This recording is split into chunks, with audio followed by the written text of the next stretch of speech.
Assalamualaikum, hai, saya Hafiz. Hai, saya Syuk. So, seperti biasa, Santai Chill akan membawa anda merasai pengalaman kisah Misteri.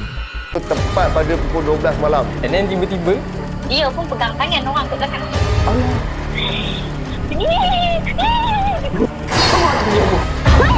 kau tahu tak, aku nampak apa? Kau nak mati ke? Di menari tu dia terpanjang-panjang tinggi kan.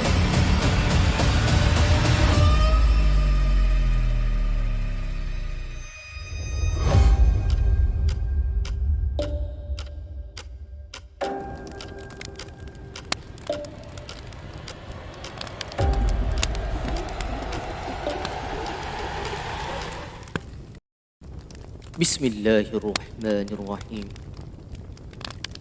Innahu yarakum huwa wa qabiluhu min haythu la tarawnahum. Inna ja'alna asy-syayatina awliya'a lilladhina la yu'minun. Sesungguhnya syaitan dan kaumnya melihat kamu dengan keadaan yang kamu tidak dapat melihat mereka. Sesungguhnya kami telah menjadikan syaitan-syaitan itu teman rapat bagi orang-orang yang tidak beriman. Okay guys, malam ini aku kata malam kita ada tetamu. Dan pastinya dekat sebulan Ramadan kita hidangkan cerita-cerita daripada kita orang sini. Kita deliver daripada cerita-cerita yang sampaikan kita lah kepada kita. Betul. Jadi hari ini kita kembalikan kembali tetamu jemputan yang hadir pada malam ini di dalam Santai Chill. Tapi sebelum tu kita pun juga hari ni akan deliver cerita juga. Yes. Maksudnya kita akan berkongsi juga dengan kita punya tetamu, cerita pada kita, dan dia akan ceritakan ceritanya pada kita. Yes. Tapi sebelum tu jangan lupa like, share dan subscribe. Yang mana dah subscribe, thank you so much. Dan jangan lupa juga follow our social media. Dan pada korang yang berminat untuk jadi sebahagian daripada kami, boleh menyumbangkan RM5 hanya untuk sebulan. Okey, malam ini topik yang tetamu akan bawa dan kami juga akan bawa adalah cerita berkenaan dengan orang kata orang kerja uniform lah, badan uniform. So agak-agak badan uniform apa malam ni yang kita ingin ceritakan? Yang ni kita kena tanya tuan badan lah. Itu. So we like to have introduce yourself please. Okay, nama aku Muhammad Nazmi. Aku sebagai polis dekat Sarawak. Jauh terbang lah. Kita orang bayar flight dia datang sini macam mana? Kampung kat sini ke macam mana? Aku duduk sini dan bekerja dekat sana lah. Tapi hari ni kita ada punya guest ni, alang-alang dia beraya sini. Dia singgahlah sini untuk bercerita serap. Jadi macam mana dengan raya kali ni? Okey lah sebab tahun lepas aku tak dapat beraya kan. Jadi tahun ni aku dapat balik kampung aku. Lepas tu aku dapat jumpa mak ayah aku. Tu pun dah cukup happy lah. Tak perlu baju baru untuk aku nak rasa happy lah. Cukup aku dapat jumpa family aku dengan saudara mara aku. Tu pun dah cukup happy. Maksudnya sebelum ni tak dapat bercuti lah Tak dapat bercuti. Alright. Okay, jadi kita pun dah tak sabar untuk dengarkan cerita yang pertama. Okay, tapi sebelum kita nak kita punya visitors orang kata cerita, kita nak dengarkan cerita pada host dulu, iaitu Hafiz. So pendengarkan cerita yang pertama. Okey, macam kita tahu tetamu kita ni pun seorang police servant. Government servant. Jadinya topik yang aku bawakan cerita berkenaan polis, tapi bukanlah pengalaman seorang polis, tapi cerita ni, kejadian ni berlaku di Pondok Polis Bantuan. Dan pengalaman ni dikongsikan oleh ayah aku sendiri lah, masa ayah aku sihat dulu lah. Sekarang ayah aku dah tak sihat, tak boleh nak bercerita pengalaman seram dia. Dan aku minta maaf lah kalau ramai sangat komen Hafiz banyak sangat cerita seram dari keluarga dia. Tak, ini realiti. Ini cerita ni aku sampaikan cerita pengalaman daripada keluarga aku sendiri lah, yang diorang tempui. So macam kita tahu, ayah aku ni seorang assistant manager untuk IOI Estate. Dan ayah aku telah ditransfer ke Pahang di daerah sekitar selepas Muazzam, sebelum Tasik Cini, tak silap aku lah. Aku tak ingat masa tu sebab masa tu aku kecil. Dan kejadian ni berlaku pada sekitar tahun 2003 ataupun 2004. Dan ayah aku ni ditransfer ke estate ni, dan estate ni sangat dalam. Sangat dalam maksudnya nak masuk ke estate tu daripada jalan besar nak ke estate yang ayah aku ditransferkan ni mengambil masa sekitar 40 minit. Maksudnya kena lalu jalan merah 40 minit untuk sampai ke pintu utama estate tu. Dan pintu utama estate tu lah terletaknya pondok polis bantuan. Okay. Dan kalau korang nak tahu, setiap estate ni akan ada letaknya polis bantuan punya pondok yang akan dijaga untuk menjaga kawasan estate ni lah. Sebab estate ni kawasan besar dan akan ada pendapatan untuk polis bantuan lah untuk duduk dan jaga estate tersebut. Dan ayah aku merupakan antara orang tertinggi dalam estate tu. Jadi ni ayah aku ni memegang kunci pagar estate tu. Jadinya ayah aku ni baru sampai, baru ditransfer dekat kawasan tu. Dan ayah aku tak banyak sangat tahu cerita kisah-kisah berkenaan dengan estate dia lah. Estate yang sangat dalam bagi aku. Selama aku dibesarkan, ikut ayah aku ditransfer semua, ini adalah estate yang paling dalam lah yang aku pernah. Sebab nak masuk pintu utama saja dah mengambil masa 40 minit. So ini ada cerita pengalaman. Sebab masa ayah aku telah ditransfer, keluarga aku ni tak duduk sana. Sebab kan jauh untuk orang kata nak dapatkan fasiliti sekolah semua agak jauh. So aku telah diduduk atau diletakkan di Melaka lah. So aku duduk dengan mak aku. Dan jadinya ayah aku ni duduk berseorangan dekat kawasan estate tersebut. Dan so ini pengalaman first day ayah aku dulu. Mula-mula ditransfer ke sana. Malam pertama tu, sebelum tu dia punya pembantu dia atau pembantu ayah aku ni pernah bagi tahu jarang orang estate ni keluar pada waktu malam. Maksudnya nak keluar pada pintu utama untuk pergi ke pekan atau bandar. Jarang lah. Selalu lepas maghrib semua orang dah duduk kat rumah lah. Dan estate tu dah tak ada nak keluar pada pintu utama semua. Jadinya ayah aku seorang lah pegang kunci. Dulu memang ada polis yang jaga dekat situ. Tapi masa ayah aku transfer tu dah dekat setahun atau 2 tahun, dah tak ada polis yang jaga dekat situ. Dan ayah aku memang tak tahu kenapa tak ada polis bantuan dekat situ. Jadinya pintu tu kalau nak keluar, hanya orang yang pegang kunci estate, pintu estate utama tu saja yang memberi kunci untuk buka benda tu. Jadi ayah aku pegang kunci ni. Yalah, hidup orang kata duduk seorang, malam dah lapar nak cari makan semua tu. Jadinya ayah aku terpaksa keluar, naik kereta dan pergi ke pintu utama lah untuk keluar ke jalan besar. Jadi masa pengalaman pertama malam tu, ayah aku kata pintu utama tu memang gelap. Tak ada cahaya lampu macam kita ada lampu kaki lima semua kan. Dia tak ada. Jadi ayah aku pun dengan berbekalkan kereta dengan lampu kereta yang sulur dekat pagar tu, palang. Kalau korang tahu, estate ni ada palang yang jenis tarik tau. Dia macam ni tarik. Bukannya auto gate, tak ada. Semuanya manual. Jadi pengalaman pertama ayah aku masa mula-mula sampai tu, dia dalam keadaan sekitar tak silap aku dalam pukul 9 lebih. Ayah aku buka pagar tu. Buka pagar mangga tu. Dia mula gangguan pertama yang dialami adalah satu bau. Bau yang kata macam kapur badus lah. Dia kata lebih kurang macam tu. Tapi bau tu memang pelik lah kat area pondok polis bantuan tu. Dan ayah aku rasa macam, yelah, mungkin sebab ayah aku pun pengalaman dalam, bukan pengalaman, maksudnya dah lama hidup dan pengalaman dengan situasi gangguan macam ni. Dia tahu tempat ni ada yang tak kena. Jadi ayah aku macam okey, tak indah lagi. Dia tak indah, keluar dan pergi ke pekan untuk orang kata dinner malam. Lepas dinner lah sekitar 11 lebih, pukul 12. Ayahku pulang daripada dinner dan lalu ke pintu pagar tu lah. Jadi pintu pagar tu macam biasa, berbekalkan lampu kereta, buka pagar tu. Dan masa tu ayahku dah start mula rasa pelik. Masa dia buka pagar tu, dia rasa sesuatu macam ada orang berdiri dan sedang memerhatikan ayahku. Tapi ayahku masa tu tak toleh. Tapi ayahku dapat rasa macam ada orang duduk dekat belakang dia. Ayahku macam malas nak pandang, malas nak orang kata nak toleh, takut nanti benda lagi orang kata worse kan. Ayahku buka pagar macam biasa, tutup balik.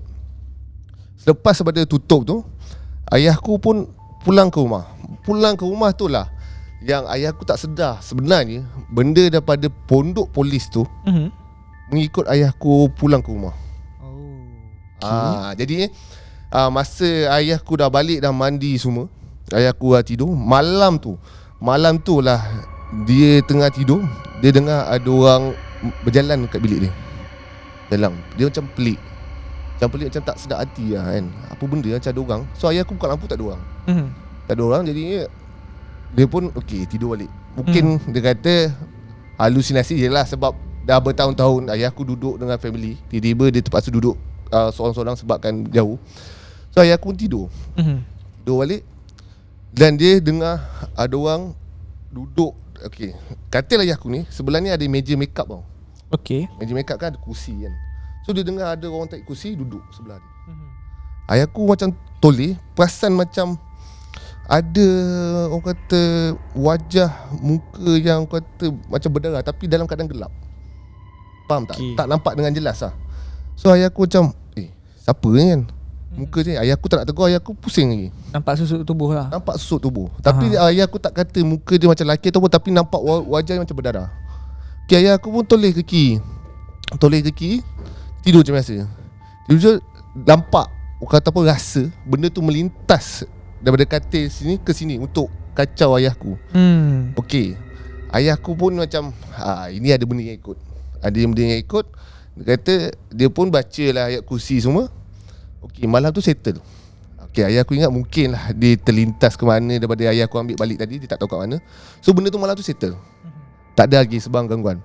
Jadi malam kedua macam biasa ayah aku ni, dia lah hari kedua ni dia belum sempat lagi nak beli barang-barang untuk dia masak sendiri. Dia pergi lagi keluar untuk dinner. Dan malam ni lah malam kedua yang ayah aku kata pengalaman ekstrim dia.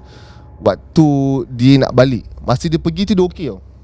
Masa pergi tu dia okey. Maksudnya dia buka macam pagar macam biasa, tapi rasalah seram tu. Vibe seram tu ada, macam sunyi dengan bau dia semua. Balik tu lepas ayah aku makan dah sekitar pukul 11 lebih semua. Masa ayah aku nak buka pagar tu, dia dah rasa macam ada kata bunyi, tak tahu bunyi apa, tapi ayah aku dengar bunyi tu halus je macam macam tu. Halus je kat telinga ni. Ayah aku macam dah 2 kali dah. Dia kata yang maksudnya hari kedua macam 2 semalam dia kena orang berdiri kat belakang dia. Hari ni dia dengar bunyi suara tu. Jadi ayah aku pun buka macam biasa gate tu, tarik naik atas. Ayah aku masuk dalam kereta. Masa dia nak masuk dalam kereta tu lah, baru dia nampak dekat, orang kata cermin apa ya? Cermin dekat depan tu kan, yang boleh nampak belakang. Satu susuk tubuh berbentuk lelaki, muka dia berdarah. Yang sama dia nampak. Sama yang nampak semalam tu. Dan ayah aku terkejut lah. Dia kata macam mana benda ni boleh masuk, ataupun dari mana tiba-tibanya ada benda ni. Ayah aku tu dia keluar dari kereta tu. Dia macam nampak benda tu still lagi ada dalam kereta tu. Ada dalam kereta? Ada dalam kereta tu. Tak hilang Tak hilang. Ayah aku dah kata dah malam dengan tak ada lampu, dengan lampu kereta je ada. Ayah aku dah risau. Ayah aku macam mana nak buat. Ayah aku dah kelang kabut. Bukan kelang kabut, maksudnya yelah, benda dah depan mata. Bila kau dah sorang-sorang kat dalam hutan ni, benda kau pun susah nak thinking. Dan dia pun macam mana nak buka kunci pondok pula. Kebetulan pondok polis tu pun dia lupa buat kunci. Dia ada pun kunci pagar je. Dia macam apa ni, dia pun tak tahu nak buat apa. Dia pun berzikir, duduk lah dekat depan lampu kereta tu sambil baca lah segala kursi. Okay, benda tu hilang. Masa benda tu hilang, ayah aku dah nampak dah tak ada dah kereta. Dia cepat-cepat masuk kereta nak kata tutup pagar, terus balik rumah. Okay, masa dia nak balik rumah tu lah, dia dah tutup pagar. Dia nampak benda tu ikut dia, berlari sambil ikut kat belakang kereta tu. Dia berlari? Berlari tak? Okay. Berlari tu ayah aku dah kelang kabut. Dengan orang kata dah tak fikir dah nak sayang kereta ke. Walaupun masa tu kereta tu dia baru beli, dia dah tak fikir dah nak sayang kereta ke dengan jalan merah. Dia tekan setekannya sambil dia istighfar dengan baca ayat kursi. Dan Alhamdulillah benda tu hilang. Selepas kejadian malam tu lah, barulah ayah aku tanya dekat dia punya staff yang assistant dia. Tanya, boleh tahu tak kenapa malam orang tak keluar dah pintu pagar tu? Duanya ada apa-apa cerita ke di sebalik pondok polis tu? Dan barulah start dia bercerita yang 2 tahun lepas dia kata seorang polis bantuan dekat situ mati dibunuh. Okay. Tapi tak tahu sebab apa mati dibunuh. Tapi kata ada kematian dekat pondok tu. Tak tahu disebabkan apa. Dan sebabkan itulah orang dah tak berani waktu malam selepas maghrib nak lalu ke kawasan pagar itu utama. Semua orang kata sang malam ni diorang berkurung lah kat dalam estate. Dah tak ada nak keluar ke jalan utama ke nak pergi pekan semua. Itulah pengalaman kisah seram ayahku kata menjaga pintu utama gate dia dekat pondok polis bantuan. So lepas tu memang ayah kau dah tak keluar lah malam? Dia keluar. Tapi keluar. dia ajak assistant dia. Ajak assistant. Kalau bukan seorang, benda tu tak jadi lah cerita dia. Tak tahu aku, mungkin dua tu nampak berani kot. Berani sikit lah. Kalau nampak pun kira macam boleh, orang kata apa, boleh hadap lagi lah, lah. Aku pun tak tahu tapi kalau aku, tapi itulah sebabkan ayahku bos antara kedua bos terbesar. So assistant ni tak ada lawan. Dia tu masa okey tuan.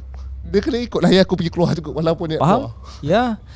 Takkan bapak engkau nak resign pula, bapak engkau bos. Betul? Okay, faham. So biasa kalau memang jadi polis bantuan ni pun aku dengar macam-macam juga cerita lah.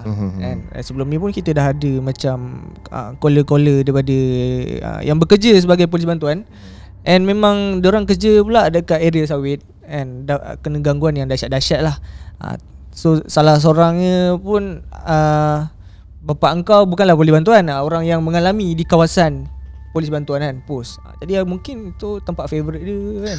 Aku pun tak sure lah. Yelah, kalau bagi aku logik kan memanglah bukanlah katakan kematian tu sebagai sebab ada hantu, tapi kawasan tu dengan hutan. Aku cakap terus terang memang kawasan tu memang hutan. Untuk masuk tu kau kena lalu perkampungan kawasan asli dulu, baru jumpa estate. So agak dalam lah. Boleh estimate aku rasa dalam berapa kilometer juga dah nak masuk dengan tanah merah ni. Aku tertanya-tanya, adakah kematian jadi penyumbang bagi cerita-cerita seram ataupun tempat tu menjadi keras? Apa pendapat Encik? Pendapat lah ni, pendapat. Adakah kau rasa lah tadi Encik ni kau pula lantak kau lah polis kan? Tapi tak apa, kita enjoy. Adakah pada pendapat engkau satu kematian tu punca jadi tempat tu jadi seram ataupun adanya benda-benda mistik ni jadi? Bagi pendapat aku, kalau berkaitan dengan macam satu tempat tu boleh jadi haunted ataupun jadi tempat yang ada boleh datang penunggu macam tu, kebanyakan kes dekat sana pun yang berkaitan dengan gantung diri lah. Gantung diri. Maksudnya gantung. Memang kalau punca kes kematian tu boleh mendatangkan cerita-cerita seram lah. Macam tu lah. Okay. Cakap tentang pengalaman mati menjadi ada jadinya kes cerita seram. Aku ada cerita. Kau boleh cerita? Aku ada cerita. Kena Tapi polis juga cerita ni bukan polis, tapi benda ni jadi dekat balai polis. Okay, faham. Tapi cerita ni diceritakan kepada aku oleh pengirim. Ceritanya macam ni. Aku pula cerita. Okay, ceritanya ada berkenaan dengan seorang pegawai polis yang aku letak namanya Hisham lah. Okay, watak utamanya Hisham. Hisham ni merupakan seorang, orang kata pegawai lah Aku boleh cakap, aku tak boleh nak cakap pangkat apa.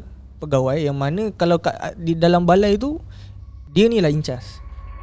Apa punya tempat, kat mana lokasi, aku terpaksa rahsiakan lah. Sebab yang ni pun orang kata berdasarkan kisah benar, tapi cerita ni kes tertutup je kan. Okay, tapi aku akan cuba rahsiakan serta-serta benda yang orang tak perlu tahu. Jadi Hisham ni dia bertugas dekat sebuah balai polis, di mana tempat yang balai polis dia jaga ni bukanlah tempat di tengah bandar. Orang cakap boleh lah dekat macam pekan ataupun luar bandar. Dia middle lah macam tu.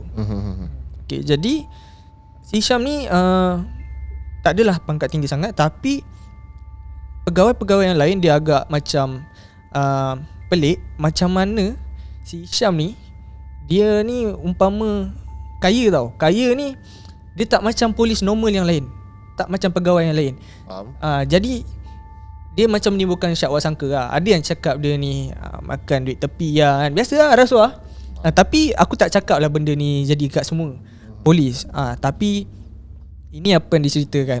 Tapi yang Hisham ni, dia menafikan yang dia ambil duit tepi apa semua. Pegawai yang lain ni dia macam tak adalah macam nak syak wasangka sangat. Sebab Hisham ni seorang yang baik. Dia bila ada duit lebih kan, dia punya tabiat ni belanja member dia makan kan. Dia akan bagi macam keperluan dekat balai polis tu. Kalau macam kat balai polis tu ada keperluan yang macam perlu kan, yang memerlukan balai tu sendiri punya duit, tapi dia sendiri pakai duit dia. Jadi dia ni seorang yang orang cakap tak berkira, tak kedekut kan, dan pemurah. And apa yang aku boleh cakap, Hisham ni duit dia atau harta dia macam lebih orang macam jadi tak wasangka mat. Jadi tak wasangka sebabnya bila dia buat baik macam tu, orang macam tak apa, dia rezeki lebih kan. Bila kita sedekah, dia dapat lebih. Macam tu lah matematiknya macam tu. Orang pun macam yalah, mungkin dia ada business income, ada cari duit pasif tepi kan. Mungkin dia ni main saham, kita tak tahu. Kan? Sebab kan manalah tahu main otak FX ke kan. Aku tak tahu kan. Okay, jadi ada satu hari. Okay, satu hari ni balai polis yang Hisham duduk atau bertugas dapat panggilan di mana penduduk awam telefon balai polis tu dan melaporkan bahawa di sebuah bank di Pekan tu ada berlaku rompakan bersenjata.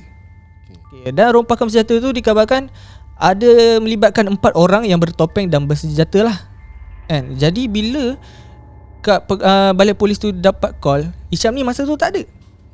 Jadi nak tak nak, pegawai yang lain terpaksa turun ke tapak ataupun tempat yang lokasi rompakan kan, untuk membantulah untuk menangani kes tu. Jadi bila berlakunya kes rompakan, akan ada unit khas lain yang akan turun. Maknanya yang kata 4 biji MPV akan datang lah, kan, dengan bersenjata, iaitu macam aku nak cakap senjata apa aku tak boleh cakap kan, tapi dikata macam UMP lah, pistol dan juga UMP. Dan satu kereta tu cakap ada dalam 4, dan satu UMP ada 4. So dalam total kat kawasan lokasi tu ada dalam 16 ke 17 orang lah, aku boleh cakap macam tu. Dan tempat tu dah dikepung masa tu. Kat bank ni dah dikepung. Bank apa kau jangan tanya, sebab aku pun tak boleh nak bagi tahu kan, ini maklumat sulit. Okay. Jadi masa dekat lokasi tu, perompak tu memang belum dapat keluar lagi. Maksudnya memang kat situ perompak masih ada dan polis dah kepung tempat tu. Lepas tu berlakulah kejadian tembak menembak kan. Bila jadi kejadian tembak menembak, keempat-empat perompak tu tadi yang bersenjata dan bertopeng telah mati ditembak. Ditembak, ada yang kena di kepala, ada yang kena di badan, tapi memang betul-betul bias sebab dia katakan perompak tu dah melepaskan tembakan lah kan, dan ada yang mencederakan orang awam. Jadi pihak polis ni terpaksa ambil tindakan untuk lepaskan tembakan untuk tujuan keselamatan. Aku sorry sebab aku ada ulcer sakit, susah nak sebut tu yang tersasul sikit. Dua mat. Okay. Jadi bila dah tembak-menembak tu kan, yang 4 perompak tadi tu pun dah matilah, yang aku cakap dah mati di tempat kejadian. Jadi polis tu pun kumpulkanlah mayat-mayat tersebut di satu tempat, dan cuba untuk mengenal pasti mayat-mayat tersebut. Okay. Bila dibuka topeng satu persatu, salah seorang anggota tu merupakan pegawai Hisham tu tadi. Sebab tu rupanya selama ni bila ada kes besar kan yang merupakan Hisham yang perlu incas, dia tak ada. Dia tak ada kat balai. Rupanya dia ni merupakan salah seorang yang terlibat dengan jenayah-jenayah ni lah. Dan memang salah seorang tu pegawai yang incas juga dekat balai polis tu tadi, dia dapat kenal pasti yang tu adalah Hisham. Dan dekat badan tu memang ada ni lah, identiti polis Hisham tu. So dia dapat kenal pasti. So dah panggil keluarga Hisham untuk pengecaman. Memang dia kata itu Hisham. Agak sedih jugalah kan kes macam ni. Orang cakap apa, Robin Hood dia rompak, lepas tu dia bagi duit tu dekat orang sekeliling yang memerlukan. Okay, so back to the story. Bila Hisham ni dah meninggal, so balai polis tu pun dah tak ada yang incas kan. Jadi adalah berlaku rombakan organisasi. Dan ada satu malam, masa ni dah selepas seminggu lah macam tu yang aku cakap kes daripada Hisham ni berlaku, yang dia dah meninggal ni. Di balai polis ni, masa tu malam lah, dikatakan masa tu dalam area pukul 1 pagi. Masa tu ada dalam, kat balai tu ada dalam 2-3 orang yang bekerja dekat front desk kan. Ada yang kat front desk, ada yang dekat lain lah, department lain. Aku tak tahu department apa yang lain tu kan. Jadi pegawai ni kata beberapa kali dia nampak kelibat Hisham ni lalu lalang kat depan balai polis tu. Okay, balai polis ni pintu dia macam ni, pintu kaca yang buka macam ni kan? Tolak buka. Yep. So pintu kaca. Jadi bila duduk dekat front desk ni kan, okay, takkan kita nak 24 jam pandang macam ni kan. Jadi kadang-kadang kita pandang komputer. Bila pandang komputer ni, salah seorang namanya Firdaus, yang duduk dekat front desk. Dia duduk pandang komputer, tiba-tiba dia nampak ada kelibatan lalu. Dia tengok mulut memang tak dapat jam lah. Jadi macam, dia ingatkan ada orang nak datang ke, nak bagi buat report kan. Okay, jadi dia pun okay lah, tak ada kot. Dia pandang balik komputer, dia nampak yang kali ni memang kelibat tu lalu slow dan dia berhenti dekat pintu tu. Jadi bila dia pandang, arwah pegawai Hisham tu betul-betul berdiri pandang dia. Lepas tu memang dia menggeletar. Dia menggeletar kan. Cakap, dia pun macam tergedu kan. Yang Firdaus ni panggil kawan dia. Lee kata, sini jap. Bila dia pandang balik depan, dia dah tak ada. Kelibat Hisham tu dah tak ada. Jadi benda ni bila dia ceritakan kat Ali, Firdaus ni cerita kat Ali ni macam tak percaya lah. Kau ni terbawa-bawa ni kan, kau apa ni fikir sangat ni. Dia kata mana ada, tak ada. Jadi benda tu buat macam Firdaus ni tak puas hati. Jadi lepas tu Ali pula punya cerita kan. Ali ni pun cerita, dia ni pun duduk di depan komputer juga. Kes dia lah, tapi yang ni hari yang lain, bukan hari yang sama. Jadi masa dia duduk di depan komputer ni, dia rasa macam ada orang tepuk belakang dia. Pandang ni. Dia ingat member dia Firdaus, tapi jauh. Dia kan kata, tak ada, ingat nak bergurau lah, macam main macam ni lah. Budak siap. Macam budak kan. Okay, so tak ada lah. Dia kata nak kacau lah nak buat kerja. So kali ni dia duduk kan, masih lagi bertugas. Masa dia rasa lagi tepuk tu, dia cakap yang kacau lah kan, kena buat kerja tak sedap lah ni kan. Jadi dia buat kerja lagi. Kali ni betul dia rasa tepih tu. Dia pandang macam ni, pegawai Hisham tu pandang dia senyum macam ni. Macam tu. Pengsan? Ingat dia Tak. Pengsan. Okay. Jadi yang pula Firdaus tengok, dia ingatkan si Ali ni tidur. Macam tu kan. So bangun dia kata, apa pasal kau tak kerja aku? Kata, dah kau tidur kan. Aku malas nak ni, aku faham lah dah lewat malam. Kata, bukan, ada cerita. Dia cerita lah yang dia nampak arwah pegawai Hisham tu tadi. Dah dua-dua ni pelik. Lagi seorang pegawai ni perempuan namanya Nurin. Yang Nurin ni pula, dia nampak sama juga macam situasi pertama. Dia nampak tadi yang arwah Hisham tu dekat luar. Tapi kali ni dia nampak dekat CCTV. Arwah pegawai Hisham tu tadi, dia memang merayau kat depan balai polis tu. Bila dia ajak yang lain tengok, memang ada Tiga orang tu nampak. Jadi benda tu agak macam membingungkan lah. Walaupun polis kan, sifat takut tu memang ada lah. Tak kisah kau kerja apa, takut memang ada. Start pada tu panggil lah ustaz kan, cuba untuk tengok kan. Ustaz tu baca-baca apa yang perlu, buat pagar katanya. Okay, untuk tak naklah berlaku apa-apa benda mistik yang jadi lagi dekat tempat tu. Jadi lepas tu tak adalah apa-apa kes berlaku. Lepas tu si Firdaus ni tanya ustaz tu, sebenarnya apa yang berlaku? Rupanya dia kata ini badi mayat. Untuk saya rasa pun mungkin sebab barang kes tu ada dekat dalam balai tu lagi. Kemungkinan boleh jadi kan. Sebab banyak kes macam tu. Kalau gangguan dekat balai datang daripada barang-barang kes yang buti-buti atau yang yang kes tu berlaku. Barang-barang tu memang selalu kadang-kadang disimpan kat memang kat balai lah. Dia akan simpan dulu di balai, baru dia akan bawa ke itulah IPK ke atau tempat kontijen satu negeri tu. Okay, faham. So itulah cerita pada aku kan. Jadi tu yang aku tertanya, adakah kes-kes yang macam ni melibatkan kematian akan mendatang cerita-cerita seram? Boleh jadi sebab badi mayat tu tadi, dan mungkin barang-barang pada si mati tu sendiri kan. Alright, Allahualam. Selalunya kalau macam barang-barang bukti tu yang ada dekat balai polis tu kan, kalau benda tu ada isi semua kan, agak polis tu bakar ke?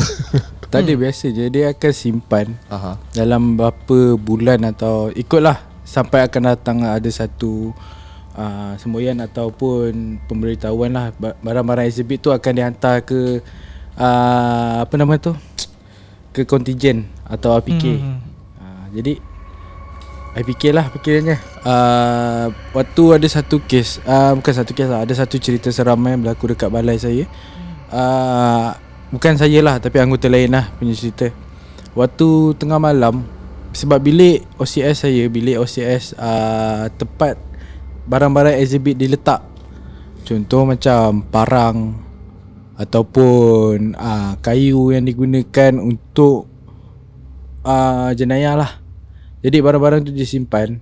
Ada satu malam tu sewaktu anggota tu berehat lah dekat bilik sebelah bilik OCS saya. Jadi waktu tu dia dengar macam bunyi barang-barang jatuh. Lepas tu dengar kadang bunyi barang-barang tu bergerak. Ada kalau macam parang kita boleh dengar kalau parang tu jatuh yang bunyi ting ting ting macam tu kan. Jadi dia boleh dengar bunyi tu. Jadi dia orang bangun, ambil kunci, terus buka bilik tu tapi tak ada barang jatuh. Tapi lepas barang-barang tu dah diserahkan kepada APK ke atau apa, gangguan tu dah tak ada. Memang kebanyakan akan berlaku gangguan daripada barang-barang yang diambil daripada scene lah, daripada kes. Okay, faham? Macam tu lah. Okay, jelas benda macam ni. Jadi kalau korang pun yang kat luar sana, maksudnya benda ni bukan jadi kat balai je. Sama juga macam korang, kalau jumpa benda tu pula kau jumpa kat mana-mana, kita tak tahu benda tu barang apa kan? Jadi bagi aku hati-hati lah kan. Mungkin ada benda yang kau kena baca, tapi seloknya bila nampak barang-barang macam ni jangan ambil lah kan. Melainkan contohlah duit kau jumpa kan, kita kena tunggu dalam beberapa hari. Kalau tak ada sebarang tuntutan, seloknya kita sedekah kat masjid kan. Okay, Better jangan ambil lah barang tu. Betul. Dekat tempat tu. Tapi ada je benda yang selalu orang ambil yang tak bahaya. apa tu? Nombor. Oh, faham. Okay. Nombor kena percaya. Nombor kena percaya Kena percaya. Nombor plate kalau accident kena ambil. Oh, macam tu Kena kalau Dah biasa ke bis? tak, selalu aku tengok berhenti accident. Nombor dulu. Okay. Bukan nak tengok orang kata aku ada. Alah. Boleh pau tu. Boleh pau Boleh pau. Okay. Ada pengalaman pau ke? Tak nak. Tak ada Okay. Minta maaf tuan Okay. Okay. Kita nak dengarkan pula cerita daripada kita punya tetamu. Dipersilakan. Okay. Kisah saya berlaku waktu saya kena jaga balai lah. Waktu tengah malam, daripada pukul 11 sampai pukul 7 pagi. Jadi waktu tu mungkin saya waktu tu sebab tak ada orang, jadi saya cover untuk satu malam tu. Sebab biasanya tempat saya ni sunyi. Lepas pukul 9, pukul 8 memang orang dah kurang. Dia tak macam ni lah, tak macam biasa lah. Dia pukul 8, pukul 9 orang dah memang tak ada. Jadi pukul 11 tu saya dapat rasa yang saya macam akan dikenakan dengan, orang kata apa, salam pengenalan daripada tempat tu. Okay, faham. Jadi okey lah. Jadi saya pun dah sampai balai kan. Okey, jadi saya settlekan kerja saya. Okey, apa semua. Lepas tu time tu lock up kosong. Okey, jadi saya dah settle kerja apa semua. Saya tak duduk kat kaunter, tapi saya duduk dekat bilik rehat lah. Tapi masih nampak kaunter tu, saya tak biarkan kosong lah. Saya boleh nampak sebab ada monitor atau CCTV yang ada dekat dalam balai tu lah. Jadi kami yang mana yang stay malam akan nampak orang naik ataupun orang keluar masuk daripada balai tu lah. Jadi nak jadikan cerita, satu hari tu waktu saya dah settle kerja, saya rehat, saya dengar macam bunyi orang bercakap, berborak macam tu kan, berborak. Memang Rio macam dengar memang dekat lock up. Tapi saya duduk depan CCTV tu kan. Jadi saya tengok dekat CCTV tu, dekat lock up tu tak ada orang, tapi dengar orang berbual tu memang rancak lah. Jadi saya pun buat tak tahulah kan. Mungkin ini mungkin pengalaman pertama lah waktu saya duduk posting di balai tersebut. Jadi saya pun buat tak tahu. Dalam pukul, saya rasa waktu tu dalam pukul 1 pagi, dalam pukul 12 lah macam tu. So saya buat tak tahu. Dalam pukul 1.30, pukul 2 macam tu, saya nak ke tandas. Tandas saya boleh nak masuk ke lock up atau saya ke luar lah, keluar balai daripada balai tu. Jadi saya decide nak pergi ke luar. Okay, waktu saya nak keluar tu okay, kita buat macam biasa, kita masuk dalam tandas kan. Okay, kita apa semualah buat benda tu. Waktu saya keluar tu, saya rasa macam nampak budak kecil budak kecil yang selalu yang diorang ceritakan yang ada dekat balai tu. Jadi budak kecil ni betul-betul dekat pintu yang saya nak masuk ni lah.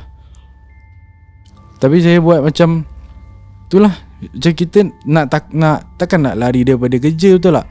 Jadi saya terus tundukkan pandangan saya terus jalan menuju ke dia.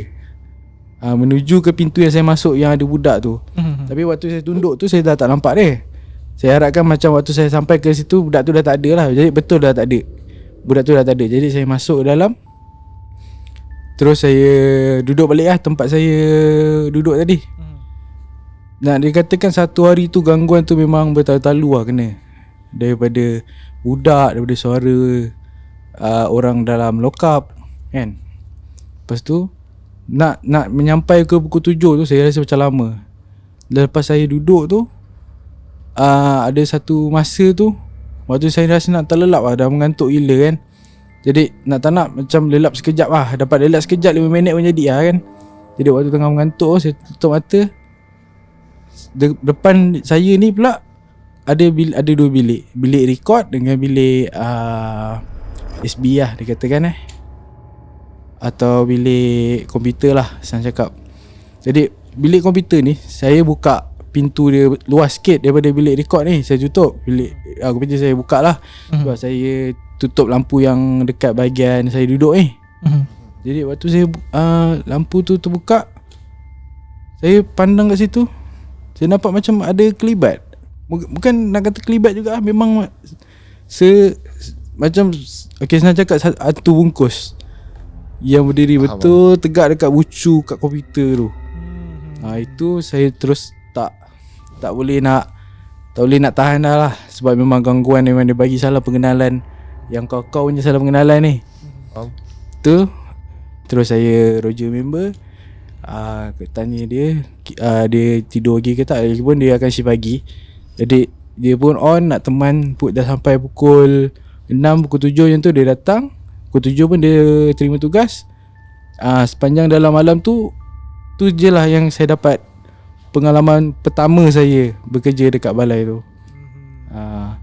Jadi yang masa sebelum nak masuk tu kan nampak budak kan, yang awal-awal tadi tu. Kau tunduk pandangan kan, supaya tak nak nampak benda tu. Jadi sebelum tu adakah masa kau nampak kau tersentak sekejap, berhenti kejap, ataupun bila nak nampak jalan je? Tak, aku tersentak. Sebab dia corner kan. Aku keluar daripada tandas tu corner, terus nampak pintu bilik pintu masuk ke balai lah. Waktu aku corner je, ngam-ngam budak tu memang dekat pintu tu. Tapi dia tak menghadap aku, dia menghadap ke pintu. Terus macam kita tersentak, terus aku tundukkan pandangan aku. So terberhenti kejap lah. Aku terberhenti kejap. Lepas tu nak tak nak aku kena masuk juga. Kan kalau dapat ada call ke apa. Jadi aku masuk je. Tapi dalam keadaan aku tundukkan kepala aku lah, jalan ke arah pintu tu. Ngam sampai pintu memang tak ada dah budak tau. Tapi kau kira berani lah, boleh jalan ni. Kalau aku nampak budak tu, aku cek pintu belakang ni. Itulah. Aku nak pintu depan, aku nak pergi pintu depan pun aku dah seram. Ini aku lalu je lah. Tak nak sebab aku dah kunci pintu depan tu. Itu sebab aku kena lalu juga pintu tu. Masa kau lalu ke pintu balai tu, budak tu dah tak ada dah. Bila dah masuk pintu kaca tu. Aku masuk pintu kayu. Oh, pintu kayu. Pintu belakang lah kiranya. Aku lalu belakang. Waktu aku masuk tu budak tu dah tak ada. Memang aku sampai, aku rasa waktu aku pegang tombol pintu tu, aku dapat rasa yang depan aku memang tak ada apa-apa lah. Aku terus masuk je. Terus masuk, aku lock apa semua.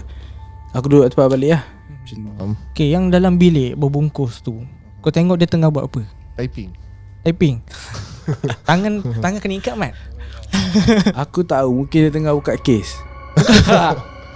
Kat kes Aku rasa aku tak nampak dia buat apa. Tapi memang aku boleh nampak yang dia duduk tegak dekat tepi bucu tu lah.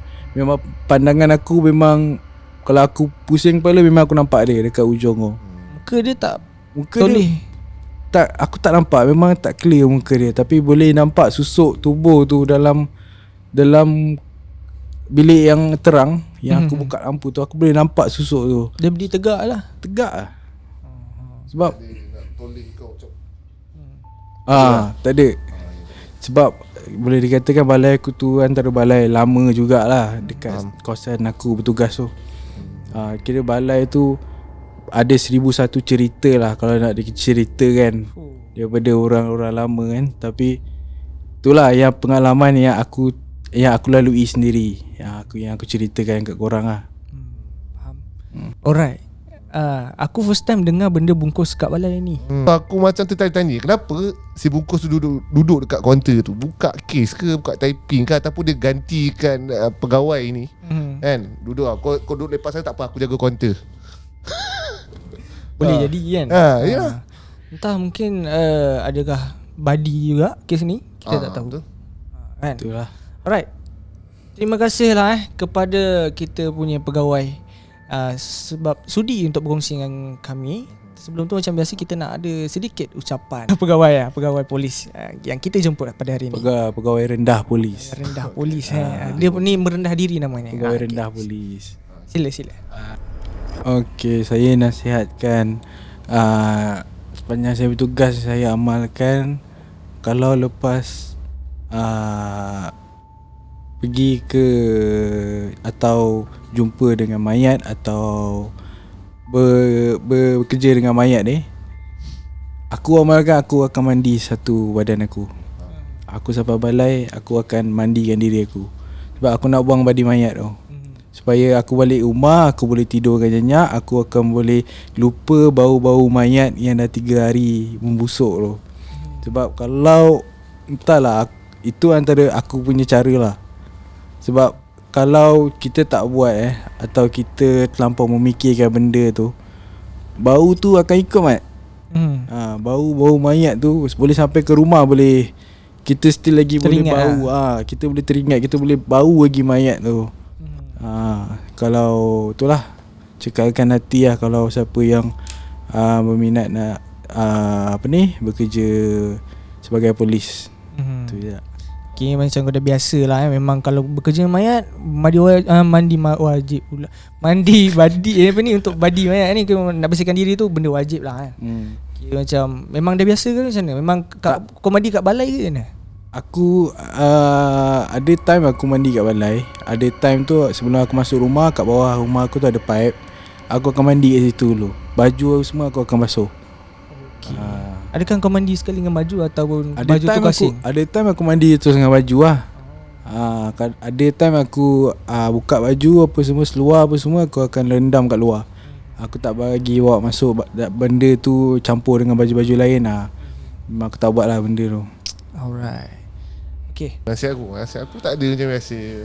Benda macam aku cakap lah, seperti yang kita cakap, semua tempat ada benda lah ni kan. Cumanya kadang-kadang kematian tu bukanlah penyebab benda tu ada tau. Kadang-kadang sebab bila lah macam kita punya mindset kan, kita bila orang dah mati mesti ada hantu. Benda tu akan wujud disebabkan pemikiran kita. Sebab dia tahu kita takut apa, dia akan jadi apa yang kita takut lah. Jadinya kau jangan fikir bila tempat ni ada orang accident mati, confirm lah jalan ni keras. Dia benda bergantung pada kita punya ketakutan sendiri sebenarnya. Itulah. Jadi orang kata jangan orang kata membiasakan diri bila lalu tempat mati. Contoh kubur lah aku cakap lalu kubur, jangan lalu malam ni, keras ni kan. Jadi patutnya tempat-tempat yang macam ni mati mengingatkan kita pada Tuhan lah kan. Bukannya lebih pada macam ada kematian hantu kan. Tu yang silap kita, jangan normalisasikan benda tu. Betul. Okay. Sekali lagi terima kasih pada Tuan Azmi. Kita Encik Encik tak boleh tuan. Okay, tak boleh Encik. Okay, empat merendah diri ni geng. Jadi kita membesar hati, terima kasih sebab datang. Dan mungkin akan ada cerita lagi lepas ni berkenaan dengan mungkin hari ni badan beruniform kan. Lepas ni kita tak tahu apa. Semuanya kau kena support lebih lagi lah kan, untuk kami bersemangat untuk buat video yang lebih banyak lagi. Macam ni nak support? Jangan lupa like, share dan subscribe. Yang mana dah subscribe, thank you so much. Jumpa lagi pada video akan datang. Assalamualaikum. Bye bye.